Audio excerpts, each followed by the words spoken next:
مسلمانوں کی حبشہ کی ہجرت اور شیب ابی طالب میں قید ہونا۔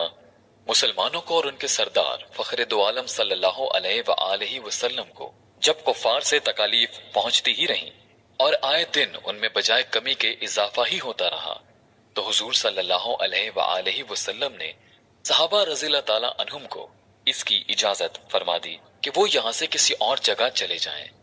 تو بہت سے حضرات نے حبشہ کی ہجرت فرمائی۔ حبشہ کے بادشاہ اگرچہ نصرانی تھے اور اس وقت تک مسلمان نہ ہوئے تھے، مگر ان کے رحم دل اور منصف مزاج ہونے کی شہرت تھی۔ چنانچہ نبوت کے 5ویں برس رجب کے مہینے میں پہلی جماعت کے 11 یا 12 مرد اور 4 یا 5 عورتوں نے حبشہ کی طرف ہجرت کی۔ مکہ والوں نے ان کا پیچھا بھی کیا کہ یہ نہ جا سکیں، مگر یہ لوگ ہاتھ نہ آئے۔ وہاں پہنچ کر ان کو خبر ملی کہ مکہ والے سب مسلمان ہو گئے اور اسلام کو غلبہ ہو گیا۔ اس خبر سے یہ حضرات بہت خوش ہوئے اور اپنے وطن واپس آ گئے، لیکن مکہ مکرمہ کے قریب پہنچ کر معلوم ہوا کہ یہ خبر غلط تھی اور مکہ والے اسی طرح بلکہ اس سے بھی زیادہ دشمنی اور تکلیفیں پہنچانے میں مصروف ہیں، تو بڑی دقت ہوئی۔ ان میں سے بعض حضرات وہیں سے واپس ہو گئے اور بعض کسی کی پناہ لے کر مکہ مکرمہ میں داخل ہوئے۔ یہ حبشہ کی پہلی ہجرت کہلاتی ہے۔ اس کے بعد ایک بڑی جماعت نے، جو 83 مرد اور 18 عورتیں بتلائی جاتی ہیں، متفرق طور پر ہجرت کی، اور یہ حبشہ کی دوسری ہجرت کہلاتی ہے۔ بعض صحابہ کرام رضی اللہ تعالی عنہم نے دونوں ہجرتیں کی اور بعض نے ایک۔ کفار نے جب یہ دیکھا کہ یہ لوگ حبشہ میں چین کی زندگی بسر کرنے لگے ہیں، تو ان کو اور بھی غصہ آیا اور بہت سے تحفے تحائف دے کر نجاشی شاہ حبشہ کے پاس ایک وفد بھیجا، جو بادشاہ کے لیے بھی بہت سے تحفے لے کر گیا اور اس کے خواص اور پادریوں کے لیے بھی بہت سے ہدیے لے کر گیا۔ جا کر اول حکام اور پادریوں سے ملا اور ہدیے دے کر ان سے بادشاہ کے یہاں اپنی سفارش کا وعدہ لیا، اور پھر بادشاہ کی خدمت میں یہ وفد حاضر ہوا۔ اول بادشاہ کو سجدہ کیا اور پھر تحفے پیش کر کے اپنی درخواست پیش کی، اور رشوت خور حکام نے تائید کی۔ انہوں نے کہا کہ اے بادشاہ، ہماری قوم کے چند بے وقوف لڑکے اپنے قدیمی دین کو چھوڑ کر ایک نئے دین میں داخل ہو گئے، جس کو نہ ہم جانتے ہیں نہ آپ جانتے ہیں، اور آپ کے ملک میں آ کر رہنے لگے۔ ہم کو شرفائے مکہ نے اور ان لوگوں کے باپ، چچا اور رشتہ داروں نے بھیجا ہے کہ ان کو واپس لائیں، آپ ان کو ہمارے سپرد کر دیں۔ بادشاہ نے کہا کہ جن لوگوں نے میری پناہ پکڑی ہے، بغیر تحقیق ان کو حوالے نہیں کر سکتا۔ اول ان سے بلا کر تحقیق کر لوں، اگر یہ صحیح ہوا تو حوالے کر دوں گا۔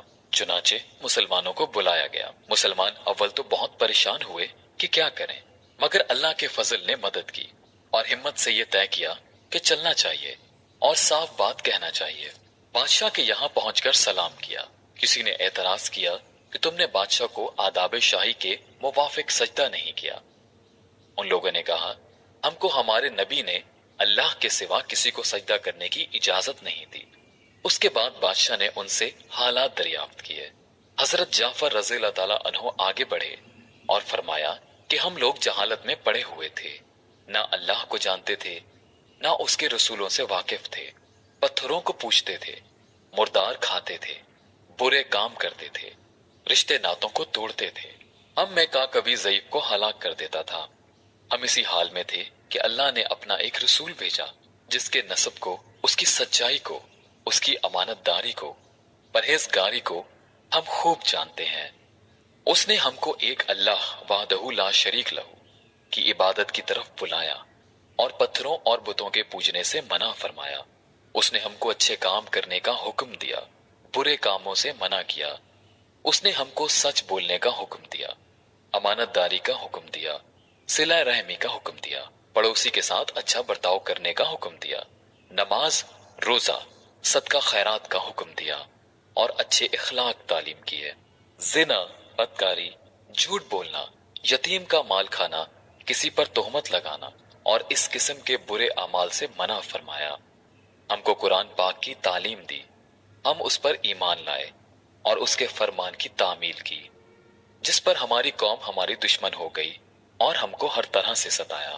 ہم لوگ مجبور ہو کر تمہاری پناہ میں اپنے نبی صلی اللہ علیہ وآلہ وسلم کے ارشاد سے آئے ہیں۔ بادشاہ نے کہا، جو قرآن تمہارے نبی لے کر آئے ہیں وہ کچھ مجھے سنا دو۔